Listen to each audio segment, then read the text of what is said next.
yung ating mga OFWs, dumarami, hindi naman siguro super dami, pero yung mga kaso recently, napakalungkot.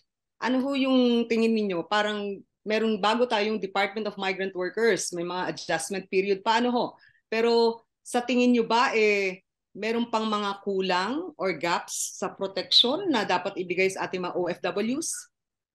Well, kailangan para sa akin ang mas immediate na pwedeng magawa in the transition man lang, i-reorient dapat ng Pangulo ang Department of Foreign Affairs, particular yung mga embahada at konsulado natin. Tanungin ko, Malu, ano bang ginagawa nila?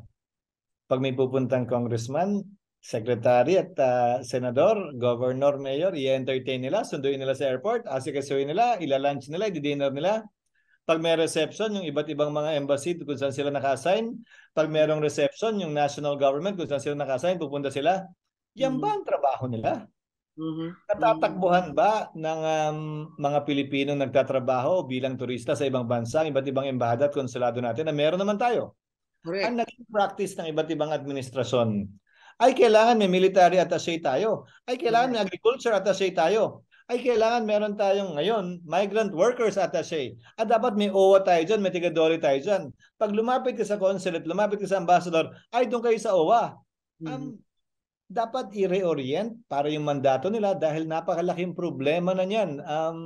Malu, dahil ang dami ng Pilipino, mahigit 10 milyon ang Pilipino naninirahan o nagtatrabaho sa ibang bansa. Hindi ba dapat yan ang pangunahing trabaho ng mga embahada at konsulado natin? Imbis na panay lamang ang dagdag natin ng mga diplomats sa kada departamento.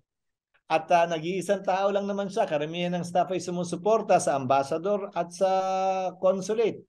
Sana ayusin nila para sa agarang panahon matukoy natin at makapagbigay tayo ng tulong sa ating mga OFWs at mga turistang nagbabiyahe sa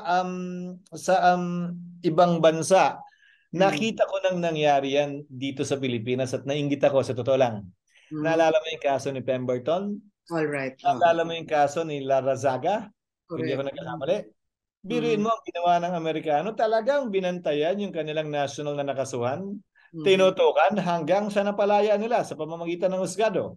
Yung kay Larazaga naman, sinulong matapos makonvict ng bansang Espanya na magkaroon ng prisoner exchange treaty ang Pilipinas at ang Espanya dahil lamang sa isang Spanish national na imbis na mabilanggo dito, doon na mabilanggo sa Spain, malapit sa kanyang pamilya, mga kaibigan at kamag-anak para mabisita siya ron. Pero hindi siya pwedeng palayain na hindi papayag ang Philippine courts. Sa kaso natin, Malu, sa pagkakaalam ko, sa huling datos din, mahigit 100,000 Pilipino, 1% ng mga OFWs natin ang nakakulong o may kaso. Correct. Anong ginagawa natin para sa kanila? Ang gandang pakiramdam ba yung may matatakbuhan ka? Yung may kumakampi sa'yo? Lalo na sa isang bansa na iba ang itsura ng ilong nila, ng labi at mata nila at kulay ng balat nila.